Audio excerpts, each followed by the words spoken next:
So here today we are talking about the next part of compound epithelium, which is called as transitional epithelium.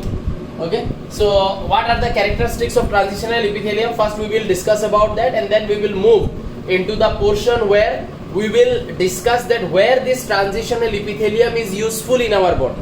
So we will discuss about the function later. From function we will identify the location. Okay, as I have already told you, if you remember function and from the function if you try to find out the location, then both the function and location is easy to keep in your memory.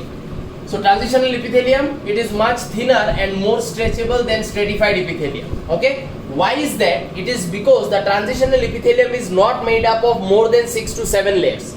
Okay, if the layers are too much, then obviously the stretching ability or folding ability, that ability will reduce.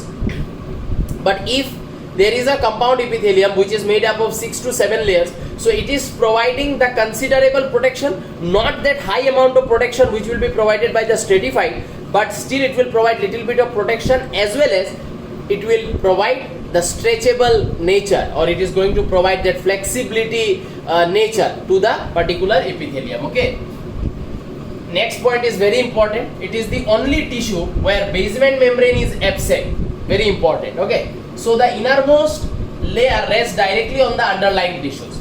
Now if you ask me, sir, why is this happening, why it is not happening in any other tissue, why this is the only tissue where the connective tissue is directly in contact with the epithelial cell and there is no basement membrane in the middle?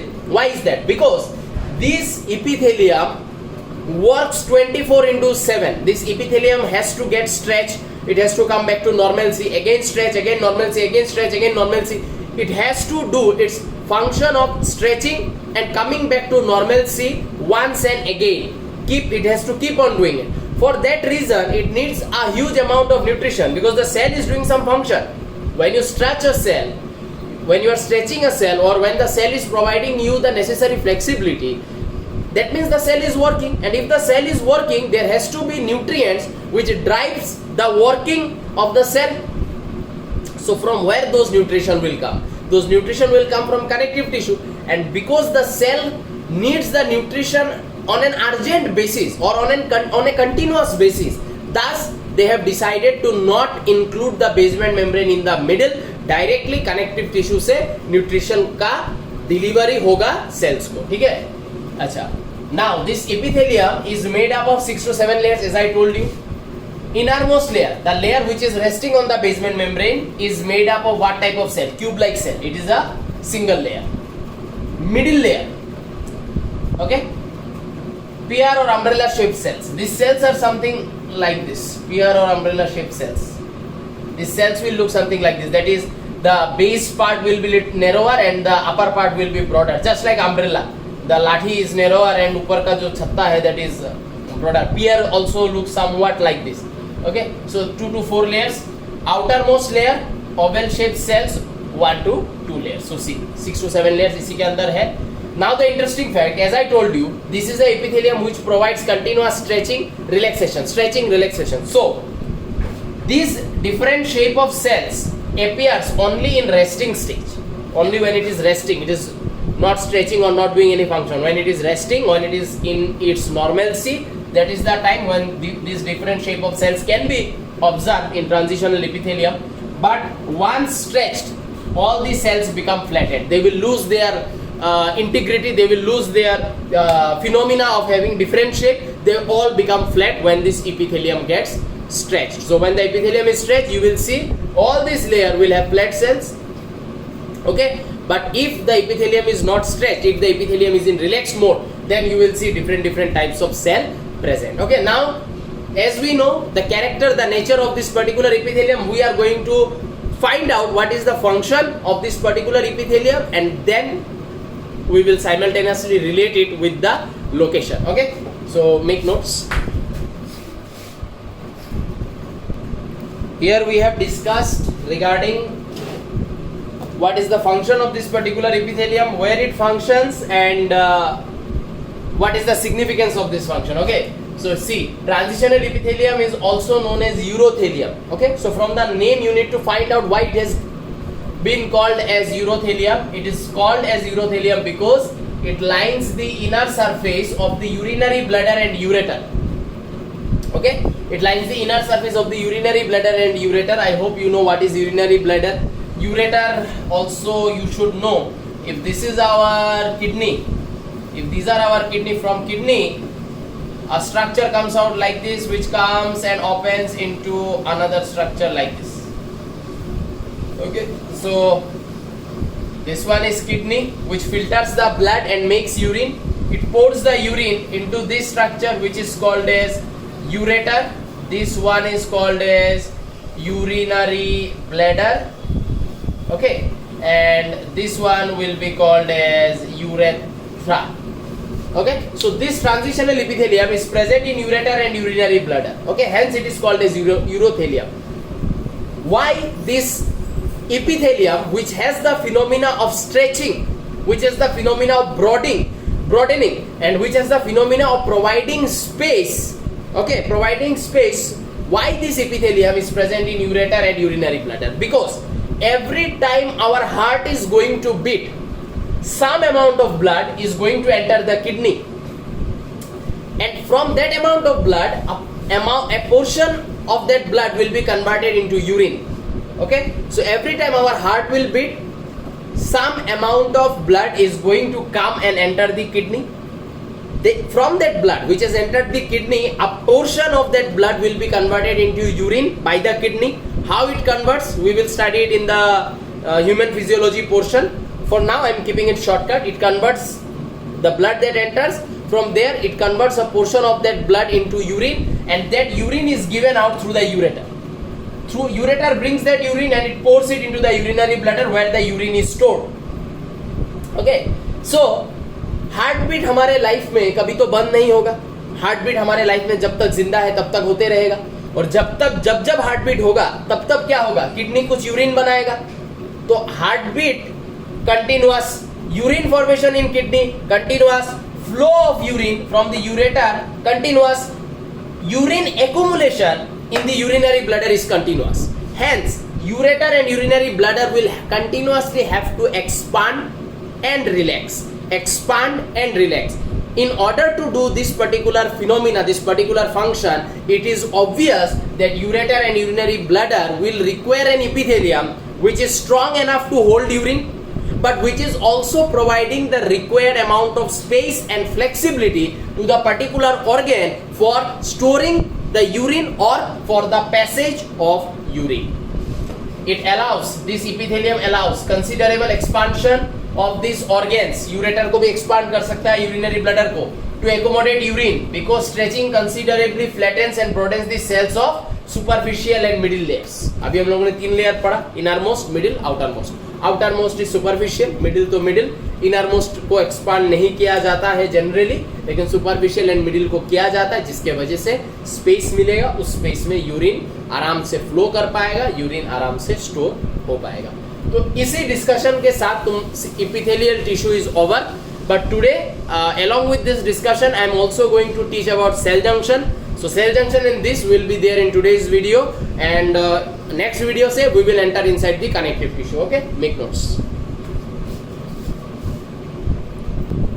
So यहाँ पे देखो cell junction का discussion start किया है, ठीक है. तो cell junction क्या है? अगर तुम लोग मुझे पूछो कि सर ये हुआ बेसमेंट मेम्ब्रेन, इस बेसमेंट मेम्ब्रेन के ऊपर ये एक सेल है और ये एक सेल है, ठीक है ना. ये सेल बेसमेंट मेम्ब्रेन के साथ कैसे जुड़ा हुआ है, या फिर ये दोनों सेल आपस में कैसे जुड़ा हुआ है. There has to be something which is connecting this particular cell with the basement membrane, keeping it attached with the basement membrane, as well as there has to be something which is connecting these two cells in order to keep them together. Okay, so what are those structures which is keeping these two cells together or adjacent to one another or keeping them attached with the basement membrane? The answer is cell junction. So cells are held together by specialized intercellular junction. Intercellular माने दो cell के बीच का intercellular junction which serve as structural and functional link between them. Okay, structural and functional link. Functional link कैसे, वो आगे समझ में आएगा। स्ट्रक्चरल लिंक माने holding them together structurally. Okay, these cell junctions are found mostly in epithelial tissue but not only. It is found mostly in epithelial tissue but cell junctions are also found in other tissues as well. Connective, muscle, nervous सब में पाया जाता है but epithelial tissue में ज्यादा पाया जाता है। ठीक है, okay. Cell junction 4 major types, 3 minor types. Okay, and if you ask me basis क्या होगा, basis of this typification is 2 things. This typification is done on the basis of function plus location, where these cell junctions are located, and being there, what is the function these cell junctions are doing. So on the basis of function and location, we have divided cell junction into 4 major types and 3 minor types. Starting with 4 major types first, and then we will move to the minor types. So पहला major type जो हम लोग discuss कर रहे हैं, that is tight junction, which is also called as what? Jonula occludens. OCCLUDENS. Occludens. Okay. So this is the alternate name of tight junction. Now, what this tight junction do and where this tight junction is present? If I make 2 cells like this, okay. So the tight junction will be found on the apical portion of the cells. मैंने cell के बारे में तुम लोग को बोला है, ऊपर का एपिकल, ठीक है, फिर एपिकोलेटरल, बेसोलेटरल, बेसल, है ना। तो ये जो जगह है, ये वो जगह है जहां पे एपिकल एंड खत्म होता है एंड एपिकोलेटरल एंड शुरू होता है। तो जनरली हम लोग इसको एपिकल एंड ही बोलते हैं। तो एपिकल एंड में ये टाइट जंक्शन प्रेजेंट है इधर, और इधर ये टाइट जंक्शन प्रेजेंस होने के वजह से ये 2 सेल को इतना टाइटली पकड़ता है, इसलिए इसका नाम टाइट जंक्शन है। इतना टाइटली 2 एडजेसेंट सेल को ये टाइट जंक्शन पकड़ता है कि ये 2 सेल का बीच में जो स्पेस है उसको एकदम ना के बराबर कर देता है। ठीक है, माने पहले ये जो 2 सेल है, पहले ये 2 सेल बोले ऐसे था, एक ऐसा दूसरा ऐसा। देखो दोनों सेल के बीच में एक गैप है। जब टाइट जंक्शन आया, वो टाइट जंक्शन इन दोनों को ऐसे पकड़ा कि इन दोनों का बीच का जो ये वाला जगह, इस वाले जगह को एकदम सील कर दिया। ठीक है, अब इस टाइट जंक्शन का लोकेशन तो सबको समझ में आ गया, एपिकल एंड में प्रेजेंट है। ठीक है, यहाँ पे मैं साइड में लिख भी देता हूँ, present at the apical end of 2 adjacent cells. ठीक है, ये है इसका लोकेशन टाइट जंक्शन का। Okay, now being in this particular location, ये टाइट जंक्शन क्या कर रहा है? Prevents the movement of integral membrane proteins inside the cell. माने ये सेल के अंदर में कुछ प्रोटीन्स हो सकता है जो बेसल एंड में प्रेजेंट है, एंड कुछ प्रोटीन्स हो सकता है जो एपिकल एंड में प्रेजेंट है। ये क्या करता है? बिकॉज ये प्रोटीन है, protein is negative, other proteins are also negative, negative repulsion. तो ये टाइट जंक्शन जो है ये भी एक प्रोटीन से बना हुआ है। तो ये टाइट जंक्शन क्या करेगा? ये नीचे के प्रोटीन को ऊपर जाने नहीं देगा, ऊपर के प्रोटीन को नीचे आने नहीं देगा, माने मिक्सिंग ऑफ प्रोटीन होने नहीं देगा। क्योंकि जो ऊपर का प्रोटीन है उसका शायद ऊपर में कोई काम है, जो नीचे का प्रोटीन है उसका शायद नीचे में कोई काम है। अगर ये लोग इंटरमिंगलिंग कर जाएगा तो इनका function at the respective places नहीं हो पाएगा। So tight junction is making it sure that जो एपिकल प्रोटीन है वो एपिकल पार्ट में रहे, जो बेसल प्रोटीन है वो बेसल पार्ट में रहे, एंड इनके बीच में कोई इंटरमिंगलिंग ना हो। तो ये है पहला function. Second function, it prevents the leaking of substance across the tissue at semi permeability factor. ये दोनों चीज एक ही है। क्या बोला जा रहा है कि मान लो ये जो टिश्यू है, यहाँ पे जो मैंने 2 टिश्यू ड्रॉ किया है, वो मान लेते हैं मेरा जो ये हाथ है, ये हाथ ही ये टिश्यू है, ठीक है ना। ये मान लेते हैं ये वाला सेल इज दिस पोर्शन, ठीक है, this portion is this cell, this portion is this cell, okay. और यहाँ पे टाइट जंक्शन लगा है, ठीक है, ये एक सेल, यहाँ पे टाइट जंक्शन लगा है, जिसकी वजह से बीच का स्पेस एकदम बंद हो गया है। अच्छा, आज अगर यहाँ का कोई सब्सटेंस को यहाँ जाना है, यहाँ मतलब इन सेल्स के इस तरफ जाना है, ठीक है, तो पहले जब ये दो सेल जब दूर था तो बीच में स्पेस था, तो आराम से सामान यहाँ से चला जाता था। लेकिन जब ये सेल और ये सेल में टाइट जंक्शन आया, उसने दोनों का बीच का स्पेस को बंद कर दिया। अब अगर यहाँ से किसी सब्सटेंस को यहाँ पहुंचना है, यहाँ से किसी सब्सटेंस को, ठीक है, यहाँ से किसी सब्सटेंस को यहाँ पहुंचना है, ठीक है ना, तो वो अभी बीच से तो नहीं जा सकता है क्योंकि टाइट जंक्शन ने बीच को बंद कर दिया है। अब क्या होगा, ये सामान को अगर यहाँ पहुंचना है तो इन सामान को इस सेल के अंदर घुसना पड़ेगा और अंदर घुस के यहां से बाहर होना पड़ेगा, माने डिफ्यूजन इन डिफ्यूजन आउट। समझ में आया ना? तो अब ये टाइट जंक्शन ने रास्ता बंद कर दिया, इसलिए यहाँ का जो सामान है उसके पास ऑप्शन नहीं है, उसको इस सेल के अंदर घुसना है और सेल के इधर से बाहर होना है। नहीं तो पहले दो सेल के बीच में गैप था, उधर से चला जाता। अब टाइट जंक्शन ने वो बंद कर दिया, तो substances will have to enter the cell and इधर से एग्जिट करना पड़ेगा। अब ये जो सेल है, ये सेल क्या करेगा, यहां से सब सब्सटेंसेस को उस तरह पास नहीं करेगा, ये जो नेसेसरी या जो एकदम सोल्यूबल है उसको इस तरह पास करेगा, जो थोड़ा सा हेवियर है, इनसोल्यूबल है, उनको पास होने नहीं दिया जाएगा। तो ये क्या कर रहा है, leaking of substances across the tissue. Second point, पहले सामान बीच से चला जाता, टाइट जंक्शन लग गया, बीच सील हो गया, अब लीकिंग नहीं हो पा रहा है, prevents the leaking of substances across the tissue. And अब जो सामान है उसको सेल के अंदर घुस के इधर से बाहर होना है, तो अंदर घुस के जब बाहर होगा तो semi permeability factor cell membrane लगा रहा है, सब बड़ा बड़ा पार्टिकल्स को जाने नहीं दे रहा है, छोटा पार्टिकल एंड सोल्यूबल पार्टिकल को ही पास होने दे रहा है, सेमी परमेबल हुआ, किसी को जाने नहीं दिया, किसी को जाने दिया, that is semi permeability factor भी ये टाइट जंक्शन जहां पे प्रेजेंट होता है वहां पे ले आता है। तो आई होप ये समझ में आया होगा। Next, moving on to the next major type. So यहाँ पे देखो हम लोगों ने नेक्स्ट दो major type of cell junction के बारे में यहाँ पे हम लोगों ने बात किया है, जिसमें पहला जो है वो हम लोगों ने बोला है intermediate junction, zonula adherens, location बता दिया है, they occur just below the tight junction. ठीक है, ये देखो यहाँ पे मैंने ड्रॉ किया, ये टाइट जंक्शन और ये जो स्ट्रक्चर मैंने बीच में ड्रॉ किया ये है इंटरमीडिएट जंक्शन। ठीक है, अब इंटरमीडिएट जंक्शन जो है वो इंटरमीडिएट जंक्शन कैसे बना हुआ है, क्या से बना हुआ है, देखो सेल के अंदर इस तरीके का कुछ प्लेट जैसा स्ट्रक्चर रहेगा, एकदम समझ में आया ना, एकदम स्क्वायर प्लेट टाइप ऐसा एक स्ट्रक्चर रहेगा, ये रेक्टेंगुलर प्लेट जैसा एक स्ट्रक्चर रहेगा। ये जो प्लेट है, इस प्लेट को हम लोग क्या बुला रहे हैं, ये एक प्रोटीन प्लेट है, नाम है कैटेनिन प्लेट्स। ये कैटेनिन प्लेट सेल के अंदर का, जो मैंने अभी टाइट जंक्शन में बोला, सेल के अंदर में कुछ प्रोटीन्स रहता है, इंटेग्रल मेम्ब्रेन प्रोटीन, कुछ प्रोटीन्स रहता है जो सेल मेम्ब्रेन के साथ अंदर के तरफ से अटैच रहता है। ठीक है ना, ये सेल मेम्ब्रेन के अंदर के तरफ से अटैच है कुछ प्रोटीन जिनका नाम है इंटेग्रल मेम्ब्रेन प्रोटीन। वो इंटेग्रल मेम्ब्रेन प्रोटीन इस कैटेनिन प्लेट को पकड़ के रखता है ऐसे। जो नियर बाई सेल है उसका भी इंटेग्रल मेम्ब्रेन प्रोटीन होगा, मैंने इस तरफ नहीं बनाया है, सिर्फ एक तरफ बनाया है, लेकिन इस तरफ भी इंटेग्रल मेम्ब्रेन प्रोटीन होगा जो इस कैटेनिन प्लेट को पकड़ेगा। Catenin plate to catenin plate, एक यू कैन सी ब्लू में मैंने एक बनाया है जो दो एडजेसेंट कैटेनिन प्लेट को जोड़ रहा है। ठीक है ना, ये जो है इसको हम लोग क्या बुला रहे हैं, कैडहेरिन प्रोटीन फिलामेंट्स, कैडहेरिन प्रोटीन फिलामेंट्स बुला रहे हैं इसको, जो दो कैटेनिन प्लेट को जोड़ रहा है।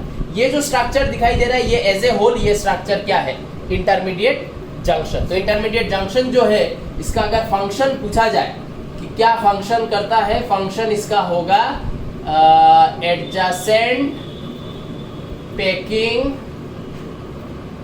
ठीक है, adjacent packing of the neighbouring cells, आसपास के सेल्स का, ठीक है, पैकिंग करता है ये। ठीक है, adjacent packing of the neighbouring cells on the basolateral side. ठीक है, तो ये जो जगह है वो बेसोलेटरल साइड में आएगा, वो बेसोलेटरल साइड में पैकिंग दे रहा है। ठीक है, इंटेग्रल मेम्ब्रेन प्रोटीन जो इधर बनाया वो इधर भी होगा, क्योंकि यही वो प्रोटीन है जो इन प्लेट्स को पकड़ता है। ठीक है, एंड दो प्लेट को, आसपास का दो प्लेट को कनेक्ट करता है कैडहेरिन। ठीक है, ये हुआ इंटरमीडिएट जंक्शन।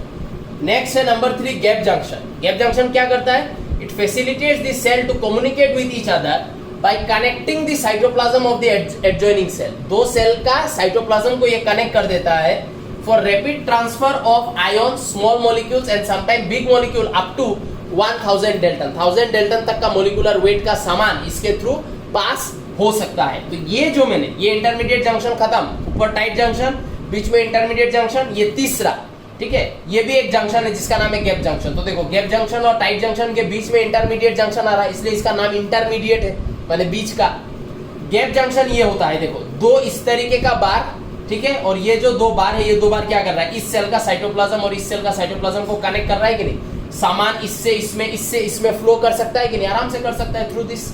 और ये गैप जंक्शन बना हुआ है एक प्रोटीन से जिसका नाम है कनेक्सिन प्रोटीन। ये सब नाम याद रखना पड़ेगा। Gap junction is made up of connexin protein, whereas intermediate junction is made up of two protein, catenin plate and cadherin protein. यहाँ पे जो हम लोगों ने प्रोटीन्स लिखा है, इनमें जो कैडहेरिन है एंड जो कनेक्सिन है, ये दोनों ट्रांस मेम्ब्रेन प्रोटीन है। ठीक है, ट्रांस मेम्ब्रेन प्रोटीन का मतलब जो सेल मेम्ब्रेन के बियॉन्ड जा सकता है। तो यू कैन सी कनेक्सिन प्रोटीन वो सेल मेम्ब्रेन के बियॉन्ड जा रहा है, कैडहेरिन प्रोटीन सेल मेम्ब्रेन के बियॉन्ड जा रहा है, तो ये दोनों हुआ ट्रांस मेम्ब्रेन प्रोटीन। ठीक है, so I hope this discussion is clear. Make the diagram little bit more bigger and very much neat and clean when you note it down in your copy. Okay, moving on to the other cell junctions. So this is your number 4, the fourth major type called as desmosomes, also called as macula adherens. Okay, so how this desmosome looks like? It looks like a circular plate, round circular plate. ठीक है, ऐसा type का plate के जैसा structure है, ऐसा type का plate के जैसा स्ट्रक्चर है जिसका बीच में होलो है। ठीक है, लेकिन ये प्लेट जैसा स्ट्रक्चर है। ठीक है ना, ठीक है, ये है वो प्लेट जैसा structure, this portion and this is hollow, खाली जगह। ये जो प्लेट है, ये प्लेट यहाँ पे पाया जाता है, ये जो जगह है यहाँ पे ऐसे करके ये प्लेट यहाँ पाया जाता है। ठीक है, यहाँ पाया जाएगा, इसको यहाँ पे पाया जाएगा। ठीक है, ये प्लेट जो यहाँ पाया जाता है, डेस्मोसम जो है, ये जो यहाँ पाया जाता है, ये क्या काम करता है? दो काम करता है। एक, ये दोनों सेल को बेसल एंड में एक दूसरे के साथ जोड़ता है, प्लस ये जो प्लेट है, protein plate, it is very heavy. So ये प्रोटीन प्लेट क्या करता है? अपना वेट के मदद से, ठीक है, वो जो ये सेल है, इस सेल को बेसमेंट मेम्ब्रेन के साथ भी अटैच करके रखता है। ठीक है ना, क्योंकि इसका वेट है, वेट की वजह से ये दोनों सेल को बेसमेंट मेम्ब्रेन के साथ भी अटैच करके रखेगा, प्लस इन दोनों सेल को बेसल एंड में भी एक दूसरे के साथ पकड़ के रखने में ये मदद करता है। ठीक है, तो यही सारा चीज हम लोगों ने यहाँ पे लिखा है, तो तुम लोग कंफ्यूज नहीं होना। Tight junction, intermediate junction, gap junction and सबसे नीचे आता है डेस्मोसम। ठीक है, तो there are thicker, these are thicker, माने डेस्मोसम के बारे में बात हो रहा है, thicker stronger disc like junction, intracellular protein, क्या protein? Keratin like protein called tonofibrils. ठीक है, जिससे ये प्लेट बनता है, व्हिच परफॉर्म्स द सीमेंटिंग। ठीक है, cementing at the basal end to keep, basal end है ये जहां पे ये प्रेजेंट है, to keep the neighbouring cells together and the cells attach to the basement membrane, basement membrane के साथ भी अटैच कर रहा है एंड दोनों नाइबरिंग सेल्स को एक दूसरे के साथ पकड़ के भी रख रहा है। ठीक है, तो this is our fourth major type of cell junction. अब हम लोग मूव करेंगे towards the 3 minor cell junction. ठीक है, make notes. So these are, now here we will discuss about the 3 minor type, जिसमें पहला है हेमीडेस्मोसम। हेमी माने हाफ, डेस्मोसम माने डेस्मोसम का हाफ। ठीक है, it is also called a single sided desmosome. क्यों? क्योंकि ये भी एक प्रोटीन प्लेट है, लेकिन ये डेस्मोसम के जैसा दोनों सेल में फैला हुआ नहीं है, ये सेल मेम्ब्रेन के एक साइड के तरफ प्रोटीन प्लेट का प्रोजेक्शन है। ठीक है, इसलिए इसको सिंगल साइडेड डेस्मोसम भी बोला जाता है। एंड बिकॉज ये सेल मेम्ब्रेन के सिर्फ एक साइड में पाया जाता है, तो इसका काम क्या है? इसका काम है इस सेल को बेसल लेमिना, ये जो बेसमेंट मेम्ब्रेन है इसका 2 है, बेसल लेमिना, फाइब्रस लेमिना पढ़ा है हम लोगों ने, ऊपर का जो लेयर होगा बेसल लेमिना, इसका काम है इस प्लेट का कि इस सेल को बेसल लेमिना के साथ कनेक्ट करके रखे। लेकिन जो डेस्मोसम कर रहा था कि दोनों सेल को जोड़ भी रहा था एज वेल एज कनेक्ट भी कर रहा था, उसके कंपैरिजन में ये हाफ काम कर रहा है, स्ट्रक्चर भी इसका उसके कंपैरिजन में हाफ है, इसलिए इसको हाफ डेस्मोसम बोला गया है। नेक्स्ट है इंटरडिजिटेशन। इंटरडिजिटेशन जो है, ये इंटरडिजिटेशन है adjacent packing of brush bordered cuboidal और कोलुमनर इपिथेलियम। ठीक है, फॉर एग्जाम्पल अगर मैं आज एक ब्रश बॉर्डर्ड क्यूबोइडल सेल लूं, सपोज ये एक ब्रश बॉर्डर्ड क्यूबोइडल सेल है, हमको पता है इससे फिंगर लाइक प्रोसेसेस निकलता है, विलास प्रोजेक्शन। तो विलास प्रोजेक्शन क्या इसका सिर्फ एपिकल एंड में होगा क्या? विलास प्रोजेक्शन लेटरल एंड में नहीं होगा? होगा, जरूर होगा। लेटरल एंड में भी विलास प्रोजेक्शन प्रेजेंट होगा। ठीक है, जो ये एक सेल, ये एक सेल और ये दोनों सेल विलास प्रोजेक्शन देने वाला सेल है, ऐसा ऐसा ऐसा। ठीक है, अब जब ये दोनों सेल एक दूसरे के पास जब आएगा, तो ये दोनों सेल में क्या होगा? ये दोनों सेल में हम लोग देखेंगे कि ये जो साइड का विलास प्रोजेक्शन है, ये जो साइड का विलास प्रोजेक्शन है, ये साइड का विलास प्रोजेक्शन और इसके साइड का विलास प्रोजेक्शन के बीच में इंटरडिजिटेशन हो जाएगा। ये एक सेल का, ये मान लो एक सेल है, उसका साइड का विलास प्रोजेक्शन, ये एक सेल का साइड का villus projection. When they come close there villus projection of the lateral side they do interdigitation to give what that lateral और एडजेसेंट पैकिंग। समझ में आया? ये दोनों जब आएगा पास में, तो पास में आने के बाद हम लोग को ऐसा दिखाई देगा, ये दोनों सेल ऐसा दिखाई देगा जिसका सिर्फ ऊपर से ऐसे करके विलास प्रोजेक्शन निकला हुआ है और ये साइड का विलास प्रोजेक्शन हम लोग को दिखाई नहीं देगा क्योंकि वो इंटरडिजिटेट कर गया है। ठीक है, तो adjacent packing of the branch on the हम लोग लिखेंगे लेटरल साइड्स। ठीक है, आई होप इंटरडिजिटेशन समझ में आया है। डायग्राम आराम से ड्रॉ कर लेना।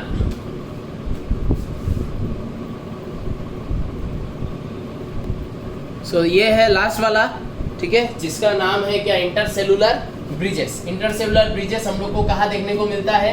ये देखने को मिलता है इन दी सिलिएटेड कोलुमनार और क्यूबोइडल सेल्स, उसमें देखने को मिलेगा।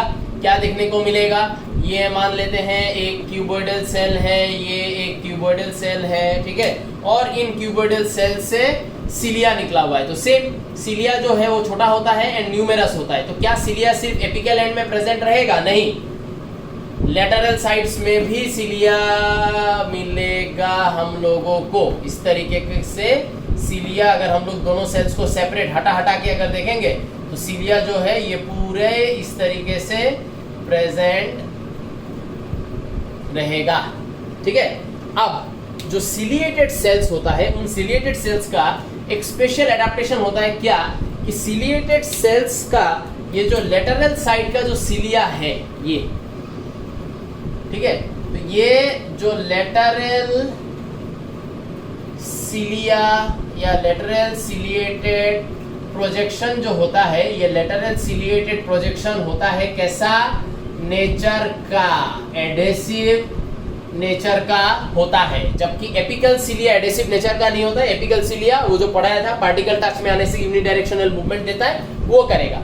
अब जब ये दोनों सेल एक दूसरे के पास आएगा तो क्या होगा? ये दोनों सेल जब एक दूसरे के पास आएगा तो मान लेते हैं ये एक सेल है, ये साइड का सिलिया है जो एडेसिव नेचर का है, ये एक सेल है जिसका ये साइड का सिलिया है एडेसिव नेचर का।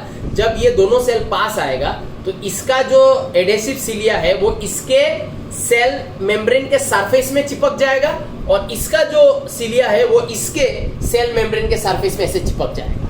ठीक है, जिसके वजह से साइड का सिलिया दिखाई नहीं देगा, लेकिन साइड का सिलिया बीइंग एडेसिव एक दूसरे को एडजॉइनिंग करने में मदद कर रहा है। ठीक है, तो ये दो सेल अलग अलग सेपरेट सेल, ये सेल मान लेते हैं ये हाथ, ठीक है, जिसका ये साइड का सिलिया है, ये सेल ये हाथ जिसका ये साइड का सिलिया एडेसिव नेचर, ऊपर का सिलिया लेकिन एडेसिव नेचर का नहीं, ये लोग मूवमेंट देगा, लेकिन साइड का सिलिया एडेसिव नेचर। जैसे ही दो सेल पास में आएगा, इसका सिलिया इसके सेल मेम्ब्रेन में चिपक जाएगा, इसका सिलिया इसके सेल मेम्ब्रेन में चिपक जाएगा, इंट्रासेलुलर ब्रिजेस का फॉर्मेशन करेगा। ठीक है, तो जैसे ये दोनों एक दूसरे के पास आ गया ऐसे, तो हम लोग को जो है वो सिलिया सिर्फ एपिकल एंड में ही, ठीक है, एपिकल एंड में ही सिलिएटेड प्रोजेक्शंस हम लोग को दिखाई देगा, साइड का दिखाई नहीं देगा क्योंकि साइड का चिपक चुका है। ठीक है, so this is your discussion on sale junctions. In the next video lecture I am going to start connective tissue. Okay, so here I am finishing the epithelial tissue and cell junction. From next class we will move into the next tissue. Okay, make notes, study properly. Bye bye.